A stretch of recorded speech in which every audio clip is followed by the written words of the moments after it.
자, 우리 오늘 같이 살펴볼 성경 본문 말씀은요. 골로새서입니다. 골로새서 4장 1절에서 6절 같이 살펴보겠습니다. 자, 골로새서 4장 1절에서 6절 같이 살펴보겠습니다. 우리 한 목소리로 읽을게요.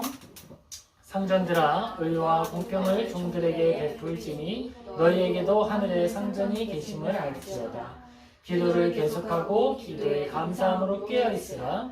또한 우리를 위하여 기도하되 하나님이 전도할 문을 우리에게 열어주사 그리스도의 비밀을 알게 하시기를 내가 이 일 때문에 매임을 당하였노라. 그리하면 내가 마땅히 할 말로써 이 비밀을 나타내리라. 외인에게 대해서는 지혜로 향하여 세월을 아끼라. 너희 말을 항상 은혜 가운데 소금으로 맛을 낸 것 같이 하라. 그리하면 각 사람에게 마땅히 대답할 것을 알리라. 아멘. 우리 그리스도의 비밀을 아는 사람들이라는 제목으로 골로새서를 같이 살펴보겠습니다. 우리 골로새서 이 성경을요 살펴보시면요 좀 재밌어요. 뭐가 재밌냐면 특별히 4장이 그런데요. 4장 1절까지는요 단락이 위에 단락하고 합쳐지게 되고요. 앞에 단락.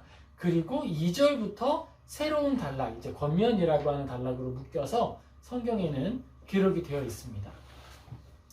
그런데 우리는 이 성경을 1절에서부터 6절을 한번 살펴보려고 하는 거예요. 자, 그러면 4장 1절은 앞에서 말하고 있는 어떤 단락들과 연결되어 있는 이야기다라고 제가 말씀을 드렸어요. 어떤 이야기를 하고 있을까요? 거기에는요, 죽게 하듯 하라 라는 주제로 설명을 하고 있어요. 죽게 하듯 하라. 여러분 많이 들어보시지 않으셨습니까? 무엇을 죽게 하듯 하라는 말일까요? 죽게 하듯 하라 라고 하는 말은 주님께, 헬라어로는 큐리오스예요. 이 주님께, 나의 주인에게 행하듯이 행동하라 라고 이야기를 하고 있습니다. 그때에는요, 이 주인에게 하듯이 행동하라 라고 말할 때에는 모든 관계를 하나씩 하나씩 들어가면서 예시를 들고 있어요. 아내들아, 또 남편들아, 자녀들아, 그리고 이 가정 안에서의 이야기가 끝난 후에는 또 우리의 확장된 공동체 안에서 소속되어 있는 자들아 라고 하면서 이야기를 합니다. 여기에 좀 주목을 해보려고 하는 거예요. 오늘날 확대된 공동체 안에서 우리가 경험하는 주된 관계가 뭐가 있을까요? 주인과 종, 여기에 우리가 좀 느낄 수 있는 거, 피부에 와닿는 거, 고용인과 피고용인. 우리 보스가 나를 고용해서 내가 일하고 있는 거잖아요. 좋은 회사에 보스한테 소속돼 있으면 행복한 거 아니겠습니까? 근데 보스가 계속 일만 주고 칭찬 안 해주고 또 일을 주는데 사람이 할 수 없는 일을 막 주고 그러면 돼요, 안 돼요? 안 되겠죠. 그 이야기를 하고 있는 거예요. 그때의 4장 1절에는 이렇게 그 주인된 자들, 그러니까 이 땅 가운데 살아갈 때에 큐리오스, 주인으로서의 역할을 가지고 살아가는 사람들아 라고 이야기하면서 권면을 마무리하고 있는 거예요. 우리가 이 땅을 살아갈 때에 우리는 언제나 주인된 자리를 경험하며 살아갑니다. 우리가 진짜 주인의 자리를 경험하며 살아가는 거예요. 먼저는 어떤 주인의 자리를 가지고 살아가죠? 결정권을 가지고 나의 삶의 자리를 결정해가며 살아가고 있죠. 요즘에는요, 옛날은 아니었어요. 옛날에는 CEO가 갑이었어요. 을은 누구였죠? 피고용인이었죠. 나를 자를까봐 또 봉급이 안 나올까봐 전전긍긍하던 모습이 우리 부모님 세대에는 있었습니다. 잘하다가도 뭐 급여가 밀리게 되거나 아예 그냥 모르는 척하게 되거나 막 그러는 거예요. 그때에는 우리 한국은 4대 보험이 되어 있고 거기에 고용보험이 생겼죠. 근데 그게 그렇게 오래된 이야기가 아니에요. 옛날엔 그런 게 어딨어요. 잘리면 잘리는 거죠. 아무런 보장도 없었습니다. 그러니까 갑이죠. 그런데 지금은 어떨까요? MZ세대라고 합니다. 유튜브도 그렇고 많은 채널들 속에서 고용인과 피고용인의 관계가 달라졌음을 보여주고 있죠. 어때요? MZ세대 그러면은 제일 먼저 생각나는 게 뭐예요? 제가 보는 뉴스에서의 키워드는 퇴사였어요. 퇴사. 취업을 힘들게 해요. 13개월이 걸려서 공무원을 시험 보고 합격을 했어. 그리고 나서 8개월 만에 나왔대. 9개월 만에 나왔대. 6개월 만에 나왔다. 뭐 이런 것들이 이제 기사화되기도 하고 나오기도 했습니다. 그분들은 뭘 하는 거예요? 나의 결정권이 주인이다라고 하는 거죠. 예전에는 기업이 주인이었고 그 아래에 함께 있는 자들이 종이었어요. 근데 이제는 이 공동체성이나 공공성보다는 어떤 개인의 한 주체성, 이것들이 강조되고 있다라는 거예요. 질문 하나 해볼게요. 여러분이 혹시 직업을 선택한다고 했을 때 그 직업을 선택하는 기준 탑3를 꼽는다 그러면 뭘 이야기할 수 있을까요? 내가 직업을 선택할 때 고려하는 가장 중요한 3가지. 자, 뭐 제가 예를 들어 제가 직업을 구한다고 내가 이 질문을 만들었으니까 저는 생각을 했잖아요. 나는 어떻게 할까? 이렇게 저는 했어요. 먼저는요. 근데 이 직업 전에는 이 직업은 뭔가 좀 아르바이트를 할까? 아니면은 내가 평생 소속된 직장이라기보다는 뭔가 스텝을 밟는 과정에서의 직장 선택을 할 때의 제 기준이에요. 먼저는요. 배울 것이 있는가? 그러니까 내가 여기에 소속돼서 시간을 보내고 내가 노력을 했을 때 나의 이력서나 나를 드러낼 수 있는 어떤 평가할 수 있는 근거들이 하나 더 확장되는 그런 것들을 얻을 수 있는가? 베네핏을 얻을 수 있는가? 눈에 띄는, 그러니까 셀 수 있는 금전적 베네핏 말고 나 자신을 발전시키고 향상시키고 높일 수 있는, 더 가치를 높일 수 있는 그 배울 것을 가지고 있는 곳인가? 이게 저한테는 첫 번째더라고요. 자, 두 번째 기준은 뭘까요? 사례가 많은가? 왜냐? 가정을 꾸려야 되고 삶을 이어가야 되니까 아무리 배울 게 있다 하더라도 열정페이, 밥도 안 주고 그러면은 일을 해야 안 해요? 저도 NG입니다, 여러분. 저도 NG예요. 다 거절. 당신이 나를 자르기 전에 내가 당신을 거절합니다. 주체성 있게 딱 거절하겠죠. 자, 세 번째 기준은 뭘까요? 저는 그래요. 저는 이 세 번째가 워라벨이에요. 워라벨이 뭐예요? 워킹하고 라이프하고의 밸런스죠. 나의 삶과 일이 균형을 갖는 건 사실 돈보단 안 중요해. 한마디로 돈만 더 주면 나는 야근을 하겠다 안 하겠다? 얼마든지 과로하기 전까지 하겠다. 그 각오가 돼 있는 사람이라는 거죠. 얼마나 좋아요? 배울 것만 있다 그러면 뛰어들고 그리고 한 번 들어가면 열심히 일하겠죠. 그리고 일이 더 주어지면 더 열심히 하고. 자, 그런데 조금 달라요. 무엇이 다르냐면 두 번째 상황이에요. 이번에는요. 평생 직장이에요. 자, 내가 여기서 죽을 각오를 했어. 이제 나는 여기서 은퇴. 뭐 요즘 한국 직장인은 조금 이상해요. 한국 직장인 은퇴가 몇 살일까요? 전기전자 직종에서는 45세까지 다니면 많이 다닌 거예요. 그러니까 인생 80까지 봤을 때 2잡, 3잡을, 그러니까 직업을 바꿔야 돼요. 변신을 한 2차 전직, 3차 전직을 해줘야 돼. 그게 실제 상황이에요, 지금. 45까지 가고 나면은 이제 그 다음에는 그냥 단순히 어떤 부서를 하나 관리하는 정도가 아니라 기업을 운영하는 경영진으로 소속되지 않으면 사실상 어렵게 되는 거예요. 그런 게 현실입니다. 평생 직업을 선택할 때의 기준은 뭘까요? 여러분 3가지. 뭘 것 같아요? 한번 생각해 보세요. 저는 이렇게 한번 생각을 해봤어요. 자, 평생 직장이라고 할 때는 우선순위가 바뀝니다. 제일 먼저 워라밸. 삶이 이루어져야죠. 이거는 사실 호주에 갔을 때 보고 배운 거예요. 우리가 열심히 일을 하고 열심히 수고하는 것 자체가 무엇을 위한 거예요? 네, 기쁨으로 이 존재를 살아내기 위한 거예요. 우리가 장거리 수영을 할 때 제일 중요한 게 뭘까요? 들숨과 날숨이 0이 돼야 돼요. 수영을 할 때에 잘 못하는 사람은 하면 할수록 숨이 차. 숨이 모자라서 숨이 차든가 제대로 뱉지 못해서 숨이 차든가 똑바로 박자에 맞게 숨을 들이마시고 내쉬어야 그냥 근육이 지칠 때까지 수영을 쭉 해 나아갈 수 있는 거예요. 근육이 지치는 건 다음 문제고 호흡이 일단 일정하게 이루어져야 한다는 거죠.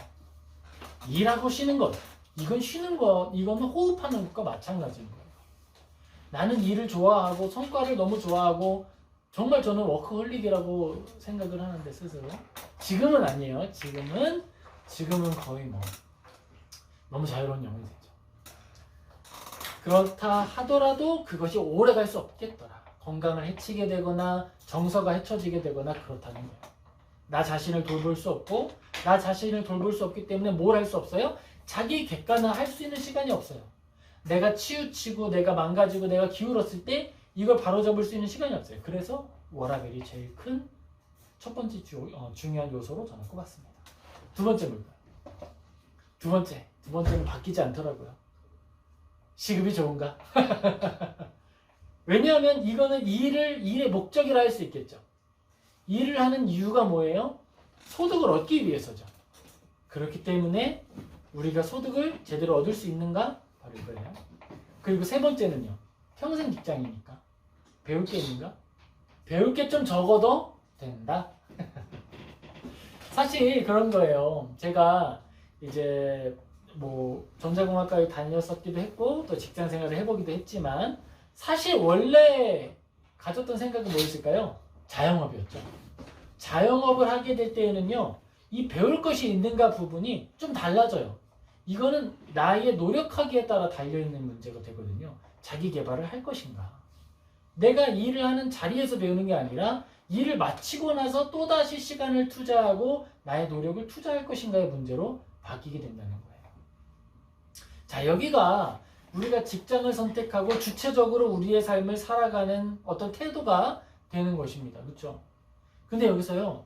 우리가 이 두 지평에만 머무는 게 아니라 하나의 선택지가 더 있다는 것 아십니까? 하나 더 있는 선택지가 뭘까요? 영원히 산다는 걸 전제하고 영원히 산다는 것을 믿음의 손으로 잡은 상태에서 우리는 어떤 선택지를 탑3로 꼽게 될까요? 무엇이 가장 중요한 선택의 기준이 됩니까? 이 마지막 영원한 삶을 살아간다라고 할 때는요. 단순히 잠깐 일하고 떠날 아르바이트나 어떤 곳을 선택하는 기준과 그냥 평생 어떻게 일하게 될 거라고 하는 기준과는 선택의 방법이나 내용이 다르다는 거죠. 저는 이렇게 꼽아봤습니다. 먼저는요. 우리가 이 영원함을 살아가게 된다면 이 일이 영원한 가치를 갖는 일인가? 여기에 저는 기준점이 가장 먼저 주어지게 되는 거예요. 이 하는 일이 영원한 가치에 귀속되는 일, 그 노력에 해당하고 있는가? 근데 사실 우리가 하고 있는 많은 노력들이 이 첫 번째 기준에 그러니까 1차적인 측면에서 부합한다고 보기는 어려울 수 있겠죠. 그럼 어떻게 하면 좋을까요? 머리를 쓰면 되죠. 머리를. 내가 하고 있는 이 일이 영원한 일에 대하여 기여할 수 있도록 방향과 물꼬와 가능성을 내가 만들면 되는 거예요. 그걸 노력하고 그걸 탐구하는 게 그리스도인의 직업 소명을 발견하는 여정입니다. 그것을 우리는 직업 소명이라고 부르는 거예요. 주체적으로 주인들아 이렇게 이야기하면서 선택을 하게 되고 도리를 알맞게 살아갈 도리를 알고 그대로 행해달라고 하는 이 권면들을 우리는 그렇게 적용해 보아야 한다는 거예요. 단순히 내 생명과 내 호흡을 돈을 만드는 도구로 전락시키는 것이 아니라 영혼을 위해서 가치를 창출하는 놀라운 생명의 도구로 사용할 수 있어야 한다는 거죠. 그런데 여기에는 놀라운 자유가 부여되어 있습니다. 쓰기 나름이라는 거예요. 쓰기 나름. 여러분 이렇게 혹시 이런 거 보신 적 있나 모르겠어요. 어떤 창의적인 활동을 하는 사람들, 예술작품들이 야, 이 재료로 이런 걸 할 수 있었어? 생각지도 못한 걸 하는 사람들이 우리 주위에 있죠. 제가 지금까지 본 중에 최근에 제일 많이 놀랐던 거는요. 혹시 여러분 아실지 모르겠어요. 그냥 모래사장이거든요. 모래가 막 있는데 그 모래를 이렇게 만지면서 그림을 그리는 거예요. 그 사람은 재능이 있는 거예요. 그 돌에 새겨진 이 전체적인 문양이나 색상의 밝고 어두움이 어떤 색깔인지를 파악할 수 있는 감각이 있는 거예요. 멀리서 보는 것처럼. 그래서 그 돌들을 뒤집고 이렇게 배치를 해가지고 예술작품을 만들고 막 어떤 상황도 만들고 막 엄청난 그림을 그려내더라고요. 숨겨진 그림을 찾는 놀라운 재능인 거죠. 쓰기 나름인 거예요. 누군가에게는 버려지는 돌이지만 예술가의 손에 들렸더니 그게 모나리자도 그리게 되고 여러 가지 작품을 만드는 도구가 된다라는 겁니다. 우리도 마찬가지죠. 누군가에게는 돈을 버는 재능, 투자할 수 있는 재능, 누군가에게는 그냥 제가 예를 들어서 글씨 쓰는 걸 좋아한다 그러면 글씨를 예쁘게 쓰거나 그냥 쓸 수 있는 재능, 그걸 가지고 하나님의 나라를 위해서 쓸 수 있도록 변형하고 사용하고 그 창의력을 발휘할 수 있다는 거예요. 누구도 제한하는 사람이 없다는 거죠. 너 왜 그렇게 했어? 누가 그렇게 사용하래? 그렇게 말하는 사람이 없다는 거예요. 우리는 진정으로 내가 가지고 있는 달란트에 대해서는 상전들의 역할을 하는 사람들입니다. 나 자주적으로 계획하고 사용하고 그리고 그 결과를 취하게 되는 거예요. 그게 주인입니다. 두 번째 기준은 이런 걸로 저는 생각을 해봤어요. 나에게 주신 은혜, 은사, 재능을 모두 사용하는 직종인가? 내가 영원함을 향해서 달려가고 있는데 내가 소속된 일터나 내가 할 일들이 내가 가진 재능 중에 10%만 사용하는 곳이라면 어떤 마음일까요? 아쉽겠죠. 되게 아쉬울 것 같아요. 내가 가지고 있는 어떤 재능의 스펙트럼이 이렇게 넓은데 그 중에서 하나만 가지고 막 썼다가 가서 나머지가 사용된 적도 없이 그저 하나님께 돌아가게 된다 그러면 나는 하나님께도 죄송하고 참 그게 효율없게 느껴질 것 같은 거죠. 그런 의미에서 우리는 나에게 주어진 어떤 직업 소명을 발견하는 일에 있어서 하나님이 나에게 주신 재능이 정말 총체적으로 어떤 의미에서는 전인격적으로 쓰여지고 있는가 고민해 볼 수 있을 거예요. 그리고 여러분, 지금 시대는 더 좋은 시대예요. 옛날에는 몇몇 정해진 직업에만 매여서 그 일만이 의미 있는 직장이다라고 생각했거든요. 그 직업은 누가 만들어주는 거예요? CEO가 만들어주는 거고. 근데 이제는 아니에요. 우리가 우리의 삶을 스스로 주권을 가지고 자주권을 가지고 살아가면서 직업에 대해서도 아까도 우리가 취업을 해도 45세면 나와서 다시 한번 직업을 바꾸게 된다고 이야기한 것처럼 이제는 자주적으로 나의 어떤 역량과 내가 할 수 있는 일들에 대해서 투잡스리잡 하나의 직장에 구애받지 않고 능력을 마음대로 사용하는 마음껏 사용하는 그런 일들을 우리가 계획하고 실행해 볼 수 있다는 거예요. 예전에는 기업만이 브랜드고 어떤 기업만이 무엇인가를 할 수 있고 투자를 하고 행동을 했다면 이제는 달라졌죠. 한 사람이 나라는 존재를 브랜딩할 수 있고 그것을 가지고 이익을 창출할 수 있고 그것을 가지고 의미를 만들어낼 수 있게 되었다는 거예요. 옛날에는 부모님들이 어디에서 자기의 어떤 자존감을 찾았습니까? 학생들이 자존감을 발견하는 자리 어디였어요? 나 몇 점 받았어. 우리 아들 어디 대학 갔어. 우리 딸 삼성 다녀. 최고죠. 최고의 자존감 아닙니까? 최고의 자존감에 대한 이야기였어요. 근데 이제는 달라졌다는. 지금은 다르다라는 것이죠.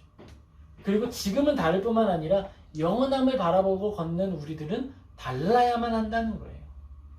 우리에게 나의 자존감을 높여주는 말은 무엇이고 내가 나의 자기 충족감을 느끼는 자리는 어디입니까? 하나님이 나에게 주신 모든 재능들이 정말 다이나믹하게 사용받는, 쓰임받는 그 자리에서 나는 자기 충족감을 느끼고 있습니까? 아니면 내가 가진 여러 가지 중에서 하나 또는 나 스스로 발견하지 못해서 누군가로부터 빌려오는 그런 자기 충족감에 만족하며 살아가고 있습니까? 우리는 이 부분에 대해서 좀 곰곰이 생각하고 돌아보면 좋겠습니다. 우리가 하나님 안에서 나의 삶을 바라보고 또 계획할 때 영원한 삶을 바라보면서 내 삶의 기준을 세워나갈 때 이 가치관을 형성하는 작업이에요. 가치관을 만들어가는 거고요. 선택의 기준들을 이제 마련하는 거예요. 어른이 된다는 건 무엇일까요? 어려운 선택을 조금 쉽게 할 수 있는 능력과 역량이 생긴다는 거예요. 그게 어른이죠. 어른이 됐는데도 불구하고 빵을 먹을까, 라면을 먹을까, 밥을 먹을까 고민하고 있으면 늘 고민이 돼. 직장인들의 가장 큰 고민이 뭔 줄 아세요? 점심에 뭐 먹을까죠? 이 점심에 뭐 먹을까? 그래서 요즘에 뭐 있는지 아세요? 포털 사이트에 오늘 뭐 먹지를 검색하면 돌림판이 나옵니다. 오늘 뭐 먹지를 하면 딱 사먹으래죠. 결정을 못해, 결정을. 오늘날의 이야기예요. 근데 그게 아니죠. 내가 먹고 싶은 걸 결정하고, 내가 하고 싶은 일을 결정하고, 내가 걸어갈 나의 인생을 내가 결정할 수 있다.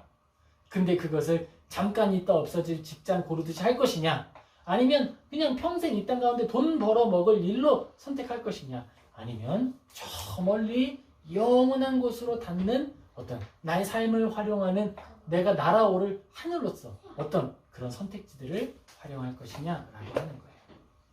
우리 사랑하는 성도님들은 부디 멀리 보고 영원한 것을 위하여 나의 모든 것을 쏟아내고 기쁨으로 쏟아낼 수 있는 자리를 선택하고 얻으시기를 주님의 이름으로 축복합니다.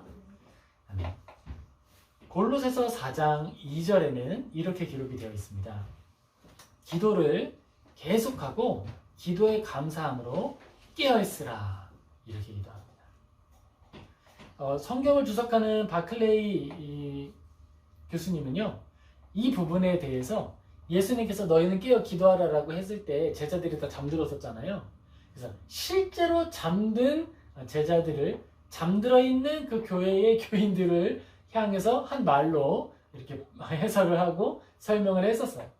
근데 그것도 일면 의미 있겠죠. 하지만 이 본문을 살펴보면서 제가 또 고민하게 됐던 것은요, 우리가 기도하면서 깨어있어야 하는 게 도대체 뭘까라고 하는 질문을 던져보는 거예요. 지금 내가 주인 됐다는 것, 우리가 각자의 역할을 맡아서 이 땅에서 기능하고 살아가게 되는데, 남편은 어때야 되고, 아내는 어때야 되고, 자녀는 어때야 되고, 주인은 어떻게 해야 되고, 종은 어때야 되는지를 설명했는데, 그런 우리들이 깨어있어야 하는 자리가 어디일까? 그것은 바로 내가 살고 있는 삶의 자리에서 깨어있어야 한다라는 말로 우리는 보아야겠습니다. 나의 삶의 자리가요, 나를 자꾸 잠들게 만들어요. 왜일까요? 지금 내가 만들어야 되는 빵이 몇 개인데, 내가 지금 해야 되는 일이 몇 개인데, 영원한 것을 생각해. 하나님을 어떻게 생각해?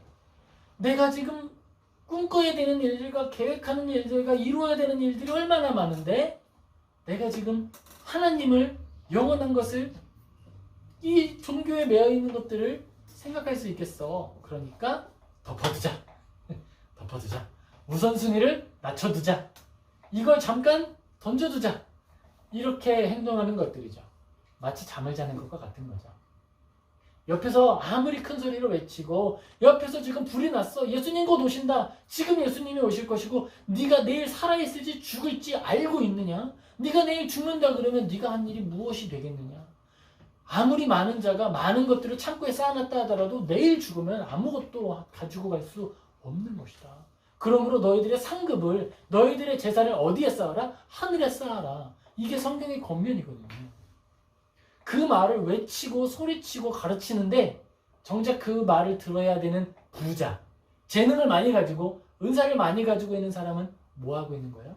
자고 있는 거예요. 빨리 가서 지금 이 온 나라가 멸망하게 생겼고, 전쟁의 군대들이 막 물밀듯이 오고, 사망이라고 하는 모든 것들을 허물어 돌리는 모래폭풍이 닥쳐온다고 하면, 지금 내가 가지고 있는 재산을 빨리 팔아서 소유할 수 있는 것들로, 가벼운 것들로, 가볍지만 값진 것들로 바꿔서 손에 들고 주머니에 넣고 등짐에 넣고 어떻게 해야 되죠? 출발해야죠.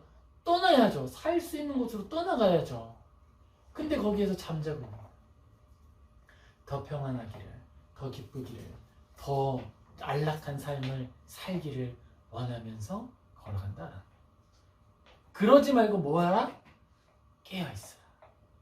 기도를 계속하고, 기도를 계속하면서 이 감각에 대해서 우리한테 일깨우라라고 하는 것이죠. 내가 단순히 나의 향상을 위해서 직업을 잠시 없는 것도 아니요, 돈 벌기 위해서 평생 직장만을 찾는 것도 아니요, 영혼을 위해서 살아가는 것이라고 하는 이 감각을 계속 기도로 깨우라는 거예요. 내 마음에 톡톡톡 알람을 울려야 된다는 거예요. 그리고 3절에 이렇게 이야기합니다. 그렇게 깨어있기를 힘쓸 때에 또 무엇을 위해서 기도하느냐? 우리를 위해서 기도하라. 우리는 어떤 사람들이에요? 복음 전하는 사람들. 지금 우리들은 나의 미래, 나의 진로, 내가 할 일, 여기에 매여 있는 거예요. 내가 일이 바쁘고 내가 해야 될 일이 많고, 지금 내 발등에 불이 떨어졌으니까 예배는 나중에, 기도는 나중에, 전도는 나중에, 선교는 저 사람이 알아서, 이렇게 생각을 하기 쉽잖아요. 잠들어 있기 쉽잖아요. 그때 지금 바울이 이야기하는 거예요. 또한 기도할 때 우리를 위해서 기도하라. 그런데 우리를 위해서 기도할 때 어떻게 기도하라고 이야기하죠? 아주 구체적으로 이야기를 합니다. 전도의 문이 우리에게 열리도록 3절에서 그렇게 얘기하죠. 전도할 문을 우리에게 열어주사 그리스도의 비밀을 말하게 하시기를 구하라. 내가 이 일 때문에 매임을 당하였노라 이렇게 이야기하고 있습니다. 우리가 살아가고 있는 것과 성도가 살아가고 있는 것과 성도가 각자의 삶에서 각자의 기능을 하고 살아가는 모든 것들이 결국 누구와의 연대함을 잊어버리면 안 된다는 거예요.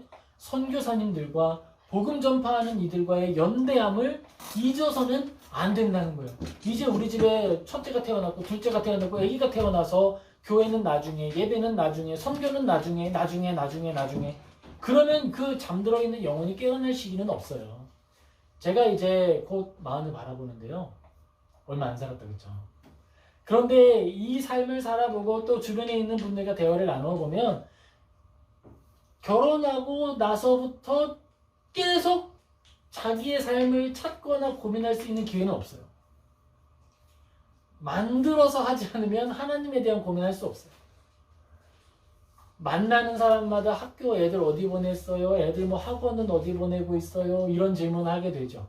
여러분들은 아직 익숙하지 않죠? 저는 엄청 익숙합니다. 질려버려요.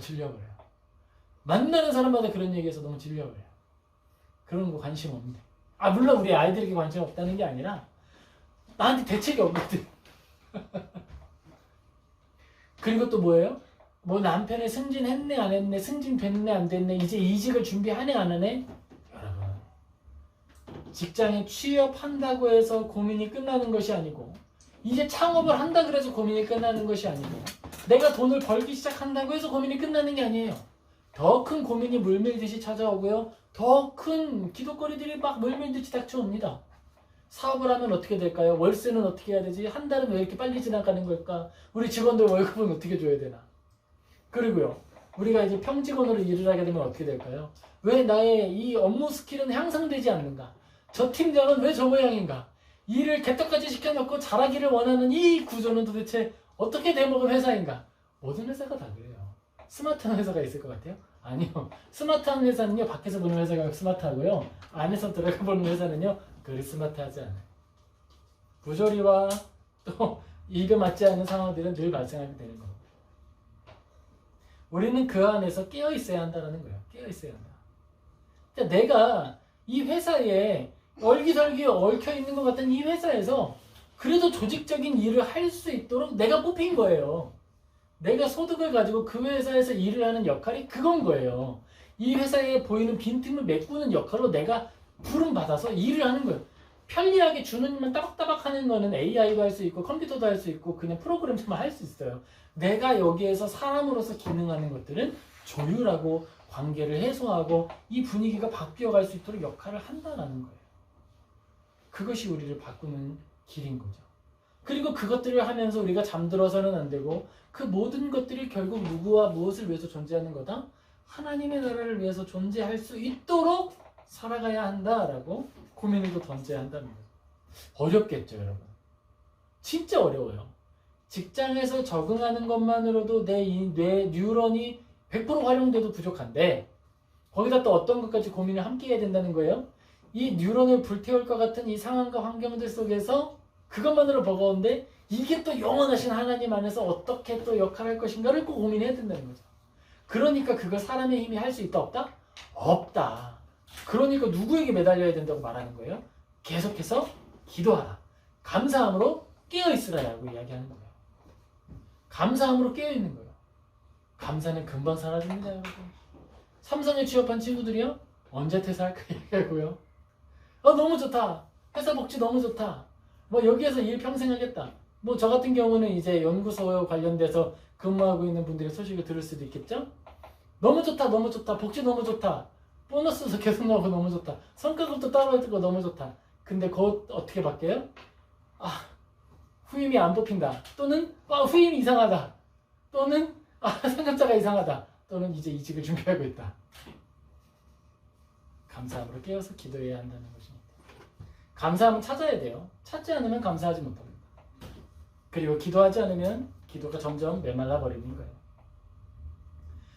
그리고 바울이 말합니다. 너희가 이처럼 우리 복음을 위하여서 함께 기도하고 우리의 복음의 길이 열릴 수 있도록 함께 기도로 동역해 줘라. 이렇게 하면 내가 마땅히 할 말로서 이 비밀을 나타내리라. 그러니까 여러분들의 기도가 그 현장뿐만 아니라 이 복음의 역할을 하는 것을 위하여 기도할 때에 내가 사역하는 일에 여러분이 협력하는 것이 된다라고 이야기하는 거예요. 여러분의 그 기도가 복음과 멀리 떨어져 있는 것이 아니라 아주 복음과 밀접하게 일을 하게 된다. 내가 말을 할 기회를 얻게 되고 복음 전할 기회를 얻게 된다. 그러니까 나를 위해, 우리를 위해 기도해 주라. 그렇게 얘기를 하는 거예요. 이 말을 바울이 아니라 이 지금 골로새에 있는 성도들의 입장으로 보면 어떻게 해석할 수 있을까요? 아, 내가 직장에서 열심히 일하고 살아남기 위해 발버둥 치고 살아남아야 계속 일을 할 거 아니에요. 그래야 사회에 일어나 살아남을 거 아니에요. 월급을 받으려면 일단은 살아남아야 돼요. 성과가 중요한 게 아니라 살아남는 게 중요하다니까요. 그래서 살아남기 위해 아둥바둥하고 때로 실수도 하고 막 어떤 의미에서는 말로 뭐 행동으로 실수도 할 수 있겠고 믿음과는 조금 다른 길을 걷는 것처럼 마음이 아플 수도 있겠죠. 그때 바울이 말하는 거예요. 근데 우리 선교지를 위해서 기도해주면 당신은 선교 사역을 하는 거라고. 당신 덕분에 복음을 전할 수 있는 길이 열렸다고. 당신과 선교와 복음 전파가 멀리 떨어져 있는 것이 아니라 그곳에서 기도해주는 것만으로 우리 사역에 영원한 일에 귀속되어서 같이 사역하고 있는 것이라고 이야기해주는 것입니다. 기도가 얼마나 중요한 것인지 이야기하는 거예요. 하다못해 내가 창의력이 부족하거나 나의 상상력이 부족해서 내가 하고 있는 이 일이 하나님 나라에 어떻게 기여하는지 알지 못한다면 뭐 하라고요? 기도하라고. 기도하라고. 건전한 시민으로서 내 역할을 감당하면서 건전한 시민으로서 살아내면서 잘 모를 때는 선교지와 나라와 열방과 하나님 나라를 위해서 기도하라는 거예요. 그러면 그것으로 사역에 참여하는 것이다 라고 이야기하고 있습니다. 그리고 5절입니다. 외인에 대해서는 지혜로 행하여 세월을 아끼라. 여기서 말하고 있는 이 부분이 굉장히 중요하다고 저는 생각해요. 이게 왜 중요하냐 하면요. 이걸 잘못 해석하거나 이 부분에 대한 강조점을 놓치게 되면 직장을 소홀히 합니다. 그리스도인 중에 직장 노마드 하시는 분들이 종종 계세요. 종종. 그러니까 가지고 있는 스펙이 너무 탁월해. 가지고 있는 스펙이 너무 좋아서 이직을 너무 잘해. 그런데 한 직장에서 1년, 2년, 3년을 못 버텨. 왜냐? 그 안에 있는 부조리가 눈에 보이면 바로 퇴사해버리는 거야. 그 안에 있는 문제가 드러나버리면 퇴사해버리는 거야. 여기 내가 있을 곳이 아니다 그러고 정죄해버리고 나가버리는 거야. 이것이 어떤 행동이냐 하면 세월을 아끼지 못하는 거예요. 그분은 자기를 디벨롭, 자기를 발전시키고 더 높은 곳에서 이 부조리를 깨뜨리고 조율할 수 있는 자리로 가야 그거를 바꿀 수 있는 건데 요셉이 총리가 되어야 그 땅 안에 있는 부조리들을 해결할 수 있는 거잖아요. 그러기 위해서 낮아져야 되고 정직해야 되겠죠. 그런데 살아남는 것과 또 나아가야 할 길들을 살아내는 게 필요하다라는 거예요. 하나님이 옮기시기 전에는 요셉은 스스로 옮기지 않았어요. 감옥 안에서 탈출을 꿈꾸면서 탈옥을 준비하지 않았다는 거예요. 아니 이 사람이 나를 기억해 줄 때가 됐는데 나를 부를 때가 됐는데 이러면서 억울하고 이갈지 않았습니다.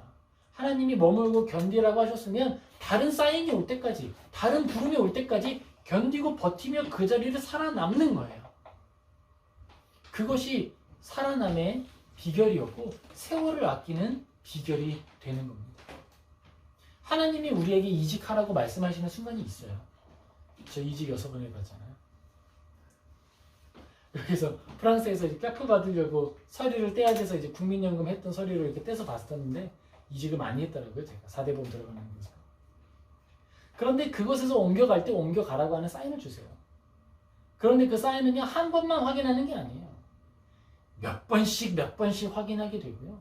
그리고 어쩔 수 없이 결국은 이직할 수밖에 없는 자리로 몰아가실 때도 있고요. 때로는 내 마음에 그 소원이 있어 기도할 때 먼저 콜링이 오기도 해요. 우리는 그런 방식으로 하나님의 인도하심을 따라 견딤으로써 나아가는 것입니다. 세월을 아끼라는 거예요. 종들에게 이야기합니다. 종들아, 너희 주인이 좋지 않은 주인이라 그랬을 때 그 주인을 떠나서 도망치지 말아라 그래요. 어떻게 말하죠? 주인에게 순종하라 그래요. 오네시모라고 하는 종이 성경에 등장합니다. 그 오네시모라고 하는 종이 주인을 피해 도망을 갔어요. 바울이 이야기합니다. 돌려보낼 테니까 살려줘. 잘 돌봐줘. 잘 돌봐주실 줄로 내가 기대합니다. 이러면서 보내줍니다. 하나님께서 우리에게 맡기신 자리를 감당할 때 어떤 마음을 해야 할까? 하나님께서 나에게 주신 그 선택권을 사용할 때 어떤 자세와 태도로 사용해야 할 것인가? 우리는 이 말씀을 늘 기억해야겠습니다. 우리 6절 같이 읽겠습니다. 너희 말을 항상 은혜 가운데서 소금으로 맛을 냄과 같이 하라. 그리하면 각 사람에게 마땅히 대답할 것을 알리라. 아멘. 여러분, 우리가 이 땅을 살아갈 때에는요, 소금의 맛을 내는데요, 소금의 맛을 내는 자리는요, 옆집의 저기가 아닙니다. 내가 살고 있는 바로 그 자리, 별것 아닌 것 같은 바로 그 자리, 그냥 산의 정치질로 힘들어 죽겠는 바로 그 자리, 바로 그 자리가 내가 소금으로 맛을 내야 하는 자리이고 또 빛으로서 어둠을 몰아내야 하는 자리입니다. 하나님의 말씀을 따라 또 견딤으로 인내함으로 이 땅 가운데 소금과 빛의 역할을 감당하는 저와 우리 모든 성도님 되시기를 예수님의 이름으로 축복합니다. 네, 기도하겠습니다. 사랑하는 내가 좀